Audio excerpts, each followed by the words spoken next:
नमस्कार. शासन 4 यूट्यूब चॅनलवर आपलं सर्वांचं खूप खूप स्वागत आहे. तर आताच्या घडीची सर्वात मोठी ब्रेकिंग न्यूज म्हणजे 50 लाखाहून अधिक सरकारी कर्मचाऱ्यांसाठी आली मोठी आनंदाची बातमी. मिळणार मोठा आर्थिक लाभ.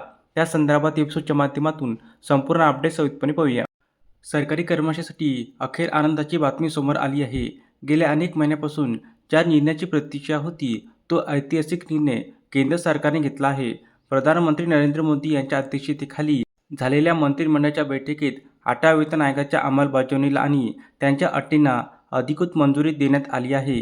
या निर्णयामुळे देशातील 50 लाख सरकारी कर्मचारी आणि 70 लाख निवृत्त वेतनधारकांना थेट फायदा होणार आहे.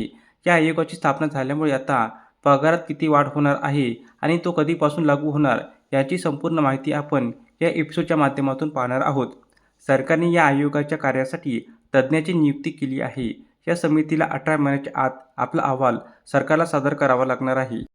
8वा वेतन आयोग लागू झाल्यानंतर कर्मचाऱ्याच्या मूळ पगारात मोठी वाढ अपेक्षित आहे. पुढीलप्रमाणे तुम्हाला वेतन श्रेणीतील फरक समजून घेता येईल. साधारणपणे केंद्र सरकार दर 10 वर्षांनी नवीन वेतन आयोग लागू करते. यापूर्वीचा 7वा वेतन आयोग 1 जानेवारी 16 पासून लागू झाला होता. पगारवाढ प्रामुख्याने 2 तांत्रिक गोष्टींवर अवलंबून असते. समजा सध्या तुमचा मूळ पगार 35,400 रुपये आहे. 2.46 फीडबॅक फॅक्टरनुसार तुमचा नवीन पगार हा 87,084 रुपये होईल. यामध्ये 27% घरभाडे भत्ता मिळून एकूण पगार हा 1,10,597 रुपयाच्या घरात जाऊ शकतो, महागाई भत्ता वगळून. आणि सर्वात महत्त्वाचं म्हणजे 8व्या वेतन आयोगाची मंजुरी ही सरकारी कर्मचाऱ्यांसाठी नवीन वर्षाची मोठी भेट ठरली आहे. तरी पूर्ण अंमलबजावणीसाठी थोडा वेळ लागणार असला तरी दिनांक 1 जानेवारी 26 पासूनचा आर्थिक फायद्याचा मार्ग आता मोकळा झाला आहे. धन्यवाद.